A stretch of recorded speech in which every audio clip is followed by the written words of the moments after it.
J'ai perdu tous les mots, j'avais oublié le texte et ils ont dit pas grave, il s'agissait de jouer un sourd-muette. Et je n'avais pas plus que 18 ans quand j'ai épousé John Barry, le grand compositeur qui avait au moins 4 Oscars, plus les thèmes de James Bond, bien sûr, Goldfinger, etc. J'étais dans Blow Up, où franchement, il fallait juste être ingénu. Après ce désastreux mariage, j'arrive en France et là, j'ai passé une audition pour Slogan avec Serge Gainsbourg pour un homme qui s'appelle Pierre Grimblat, à qui je dois vraiment ma carrière en France.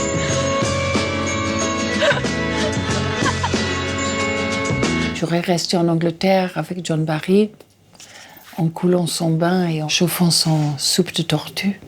Je pense que c'est tout ce qui m'aurait arrivé. Mais comme il est parti, donc parfois c'est pas si mal quand les désastres arrivent comme ça. Finalement, ça vous donne un coup de pied dans le derrière et vous partez pour ailleurs, et c'est mon cas. C'était plutôt les coups de chance et les coups d'époque, d'avoir été assez mignonne et d'avoir été choisie pour mon physique. Quand vous passez les auditions avec Pierre Grimblat, vous parlez pas un mot de français, et pourtant c'est quand même des auditions en français. Enfin, vous avez fait quand même des choses courageuses. Je dis pas que c'était pas courageuse, c'est juste que quand j'ai vu maintenant, et tout le monde a vu l'essai, c'est épouvantable. Mais tu ne sais pas qu'elle fait ça pour me faire jalouse? Donc je sais pas pourquoi ils m'ont pris, mais je pleurais très bien, ça c'est vrai. Donc peut-être c'est à cause de ça. Tu ne sais pas une chose. Quand vous parlez du tournage de La Piscine, vous disiez que c'était une ambiance lourde et exotique. Ça veut dire quoi?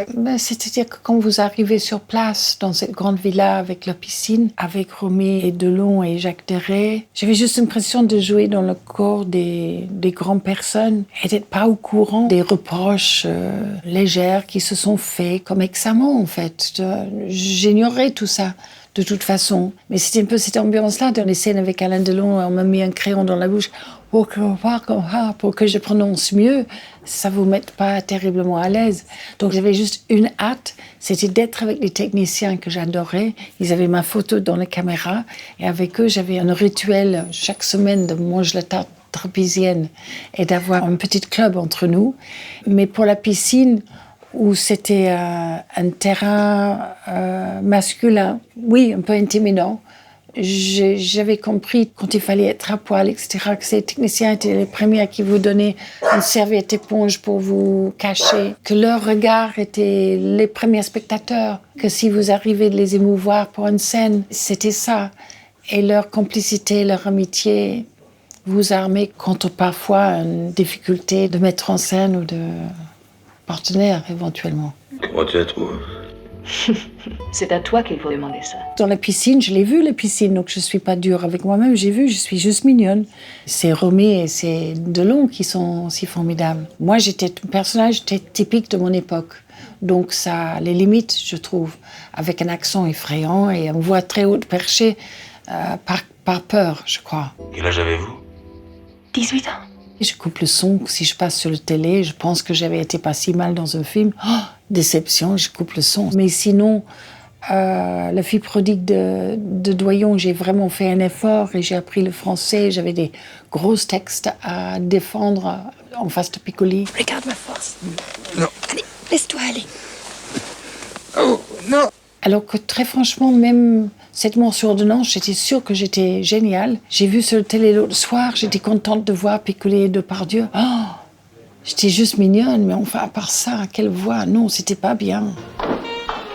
Ah, c'est pas sur tes quilles. Oh, toi, tu me casses les pieds, toi. Le Moutarde Momentonné et le course à l'échalote avec Pierre Richard, je pense qu'ils ont cassé le baraque complètement.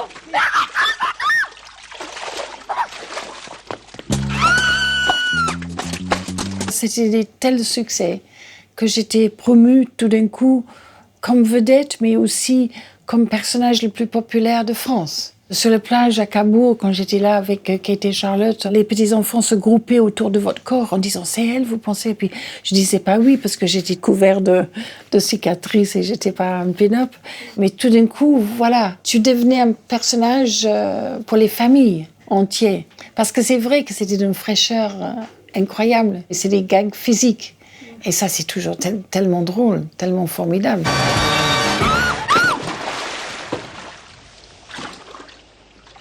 Mais c'est de votre faute, je pouvais rien voir. Et le tournage de Je t'aime moi non plus, comment c'est de tourner avec son compagnon? Il était extraordinairement gentil avec moi, contrairement à souvent les compagnons qui sont plus durs avec vous. J'étais ce qu'il voulait parce que je l'avais inspiré l'idée, comme je ressemblais à un garçon. Donc dès que j'avais le petit perruque qui était comme un petit moumoute sur ma tête et que j'étais dans des bardeurs et des vêtements de garçon, j'étais un garçon. Pourquoi Johnny? On m'appelle comme ça vu que j'ai pas de nichon et un gros cul. C'était un bonheur, ce film. Et tout le monde voulait faire le film de Serge parce que les techniciens l'adoraient. Parce qu'ils mettaient à leur niveau en trouvant tout ce qu'eux ils faisaient était formidable. Ils s'allongeaient par terre avec le gars qui faisait le travelling en disant qu'il était le gentleman de travelling. Ils étaient capables d'absolument tout parce qu'on croyait en eux. Serge était un formidable capitaine. Il aurait pu être un commandant dans une guerre. On aurait été prêt à mourir pour lui. À propos du tournage de La Pirate de Jacques Doyon, vous dites que c'est le tournage qui était le plus excitant que vous ayez connu. Pourquoi? Est-ce que c'était parce que c'était peut-être le personnage qui était aussi plus proche de vous? C'est parce que Jacques écrit les textes qui sont comme des longues monologues souvent, qui ne fait pas les plans de coupe. Donc tout est dans un plan séquence. Quand vous arrivez et qu'on assure que le prise a été complet, c'est exhilarant comme tout. Tu veux seulement être jalouse de moi. Où elle est ta jalousie? Montre-la-moi, sinon je te croirai pas. En 88, vous tournez Jane B par Agnès B, qui est un biopic un peu loufoque. Est-ce que vous auriez accepté de tourner ça si ça n'avait pas été Varda? Ça s'est arrivé tellement bizarrement parce que je venais de voir un film qui s'appelle Saint-Ouen-Îlois avec Sandrine Bonner et j'avais écrit une lettre de fan à Sandrine et à Agnès parce que j'avais été si touchée par ce film. Du coup, Agnès m'appelle pour me dire qu'elle comprenait rien avec mon écriture et est-ce que je pourrais bien venir expliquer ma lettre. D'ailleurs, pas chez elle, mais dans un parc. Moi, je ne suis pas un fan de marché, ni les parcs, ni rien du tout. On était donc dans le parc de Sceaux où elle m'a dit qu'elle avait envie de faire un film sur les saisons. Alors, moi, ça tombait bien parce que je ne voulais pas tourner un vrai film et je ne pensais pas tourner un film avec elle, d'ailleurs. Mais l'idée de saison, je me suis dit, ah bon, peut-être je vais avoir des feuilles mortes, pas de feuilles du tout. Qu'est-ce que ça va être? Et j'ai dit que j'avais plein de choses que je devrais faire cette année-là. Entre autres, le Bataclan que je venais d'accepter. Elle a dit que c'était très bien, qu'elle allait me suivre partout.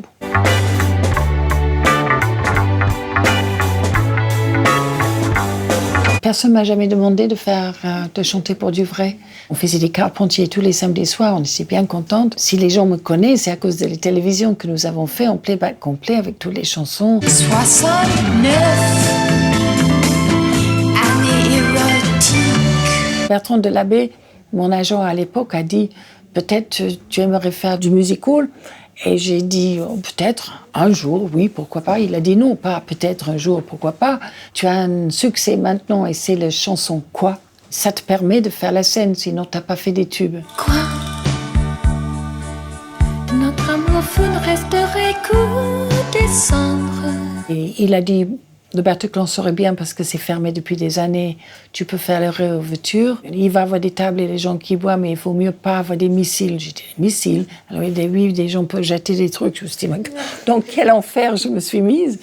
Donc il a dit, d'accord, des choses, des gobelets en plastique. Je dis, oui, il vaudrait mieux. Il n'y avait pas un avance booking, pas une personne qui voulait venir.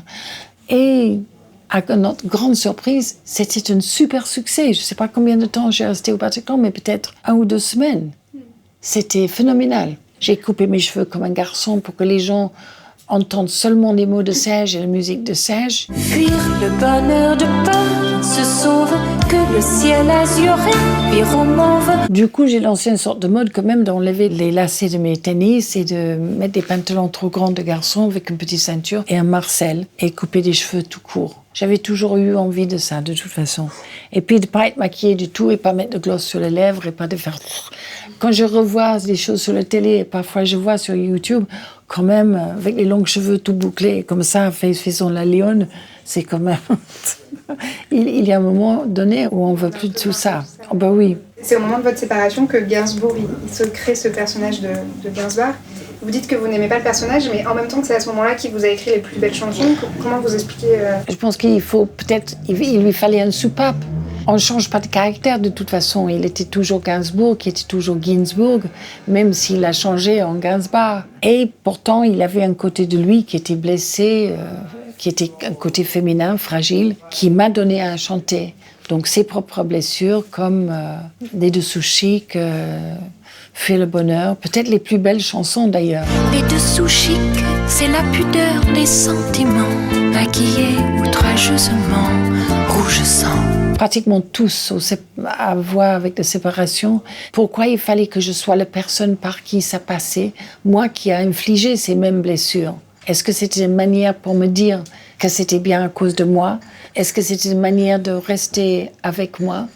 Est-ce que c'était une manière de rester complice jusqu'à sa mort? Je ne sais pas. Ça mérite presque un psychologue pour savoir, parce que je pense que c'est très rare que quelqu'un vous écrit des chansons de vos 20 ans jusqu'au le jour de leur mort, malgré le fait que vous êtes séparés 9 ans avant.